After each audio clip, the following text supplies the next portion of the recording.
My name's Russ Turnbull. You've probably seen this car on this channel before. It's my '94 MR2. It's got a V6 swap, 3.5 liters from a RAV4. The fun news is last year I was able to supercharge it with a Lotus supercharger.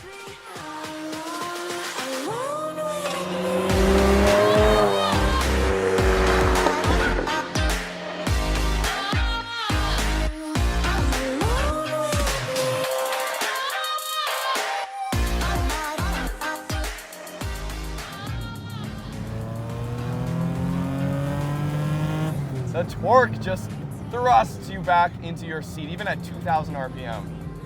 This is Russ's SW20 second generation Toyota MR2 turbo. No, it's not a turbo.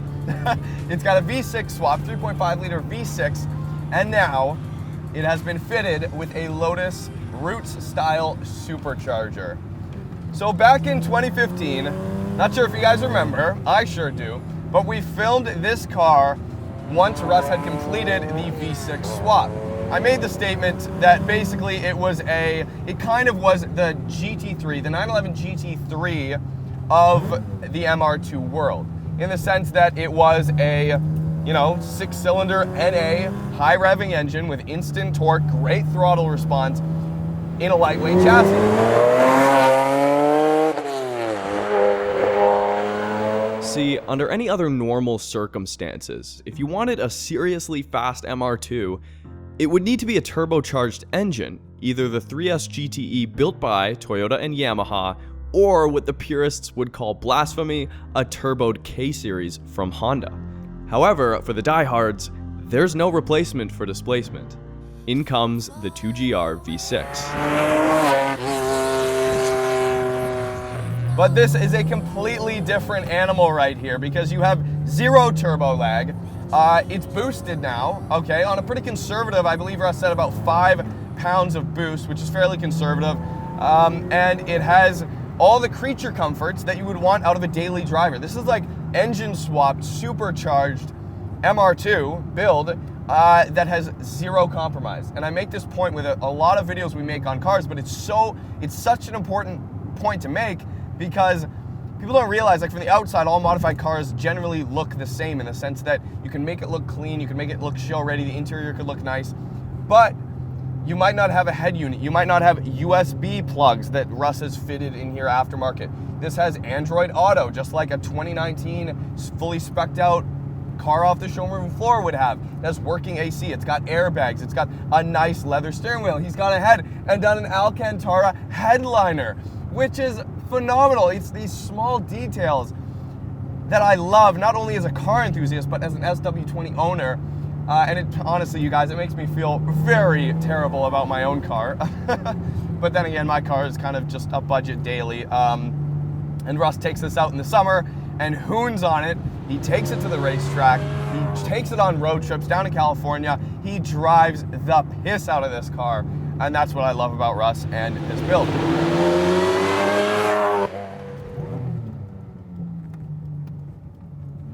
And Russ said it doesn't rev up quite as quickly as the NA engine because of that supercharger, and obviously it's belt driven, right? Yeah, no, you're lying, Russ. It revs up just as quickly as I remember. It's night and day. It's way quicker than a factory MR2 turbo revs up with a stock flywheel.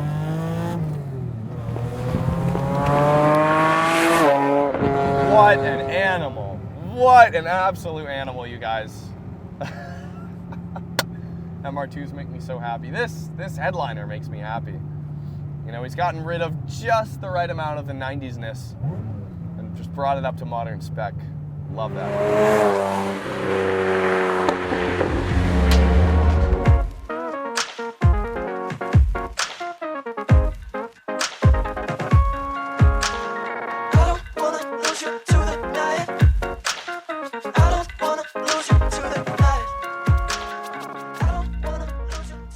But from NA to supercharged, it sounds silly to say it hasn't really changed a lot. I mean, obviously there's a bunch more power, but the power band is kind of the same as it was before, just moved up a notch, right? So all the characteristics it had before with, quick torque, that response is still there. Adding the supercharger, because it's belt driven, does kind of slow the motor down slightly. It doesn't rev as fast, but 60, 70 wheel horsepower, it's a good trade-off. It's very much Evora-like. It's a little lighter, probably a little stiffer than the factory car, but essentially the same drivetrain, right? I mean, there's a couple little changes, the transmission to the Toyota one. All in all, you could easily make that comparison, right? Probably a bit less polished, but it's unwarranted, so you can expect. Also, to kind of help it out on track, I've done a couple track days this year down at the Ridge. I've got big Wilwood brakes front and back, and that certainly has helped. It certainly helped with feel when you have to brake from 130, 140 miles an hour. It's funny, at the Toyota Fest show, a lot of people just kind of walk by and don't think much of it until they casually kind of glance at the engine bay, and then they stop and go, what the hell is that, right? As far as reactions, I mean, people love it, right? I mean, usually I'll kind of start out slowly in first gear and just kind of nod and look out the window and go, hey, look at that. And as soon as they lean forward, then I slam the gas and knock him back, right? So that's always fun, right?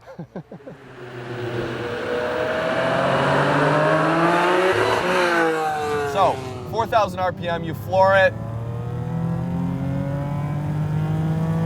Oh, wow. You get a little bit of supercharger whine back there. It's not overbearing.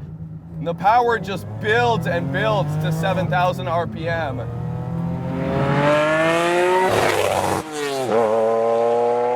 With the NA swap, when we filmed this car last time, you could still kind of make an argument for the 3S GTE over a factory NA, because I believe last time it made about 280 horsepower at the wheels. And you can pretty safely get a 3S GTE up to 280 wheel horsepower, right? So it's kind of a trade-off. Do you want the instant torque, or do you want like the torque rush of the turbo? Now with the supercharger, no, there's no argument for the 3S GTE. This is the greatest the second gen MR2 will ever be, and I hate to say it. I really do. As a 3S GTE owner, and I love that engine, this is as good as a second gen MR2 can be. It really is. I don't see how you can improve on this chassis. I mean, that's why a longtime owner like Russ has put in all this attention to detail. The seats, these Recaros, do not beat you up. These are some of the most comfortable seats I've ever experienced, and the car does so much right. The steering is light. But it's direct. It's very direct. Minimal body roll, but just enough that you can feel the tires, feel the sidewall flex, feel the chassis. Okay, so I lied. There is one major downfall that just kind of hangs around the entire drive. Subtle, but very present. It's the cost. A factory 3S built to the same power would just cost so much less. That's it.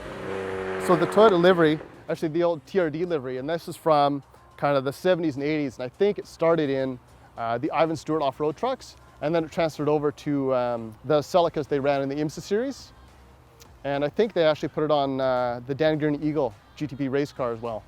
And I wanted to do something to make the car stand out a little bit. It's just kind of a nod to like the history, right?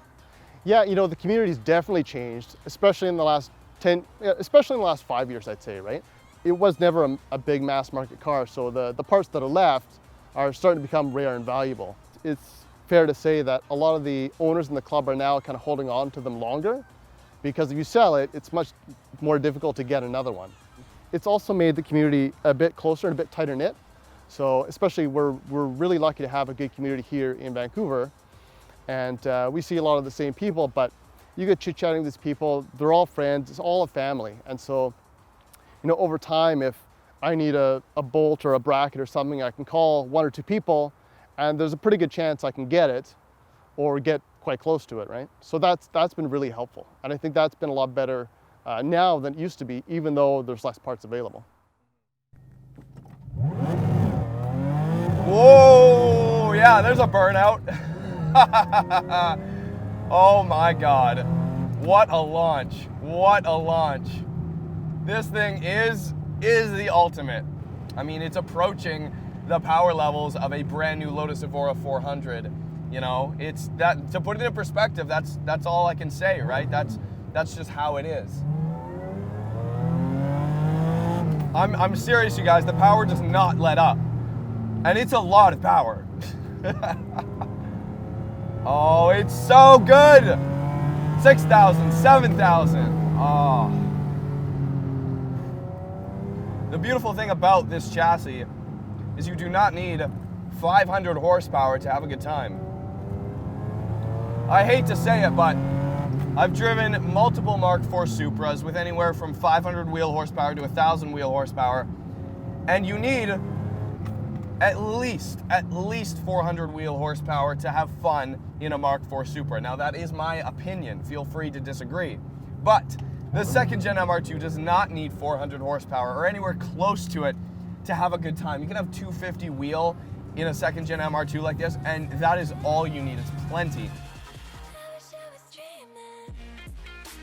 I was just up late night, like most of us do, on forums and just randomly reading and searching, and I came across, I was on the Lotus Talk forum and found some guy in the Netherlands that was selling this supercharger to go to the next bigger one on his Exige. He's a maniac. So, but he was selling it for a really good deal, and I'm just the victim, right? I can't say no. So I had to buy it, and I figured even if I couldn't use it, I'm sure I could have made money, if not at least broken even at the very least. And I went about kind of collecting all the other stuff, right? Because I needed the manifold, I'm gonna need bigger injectors, brackets, pulleys to get everything set up. So, you know, at the end of the day, it cost a lot more than what the supercharger just costs, right? But, you know, once I got all the mechanical stuff together, I had to kind of reconstruct my engine harness. So the harness that was in there, I took it out, stripped it all down, because it's a wire and ECU, not a plug-in.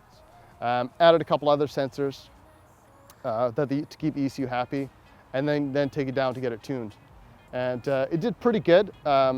It did 341 at the wheels initially on our dyno dynamics, and we backed it down to 328.7 or something, just to be reliable. And I wanted to be able to drive it anywhere. I wanted to be able to drive it in California on the crap gas, anywhere. Yeah, you bet. If you see an MR2 out there, try and save it. It's a lot of fun, right? You know, even if you can't save it, save the parts. Somebody else will need something sooner or later. You know, have fun with it. Right? That's the point. Get out and drive it.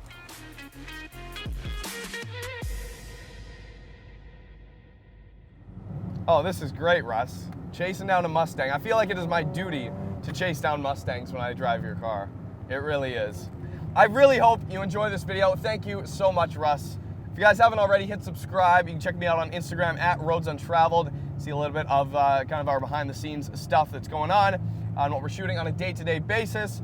And as well, you can hit up shop.roadsuntraveled.com for your very own 3S GTE engine code jet tags, as well as a bunch of other engines. We got 1J, 2J, RB25, RB20, 26, and a bunch of others, EJ20, 25, etc. So the link is in the description. We'll see you guys next time.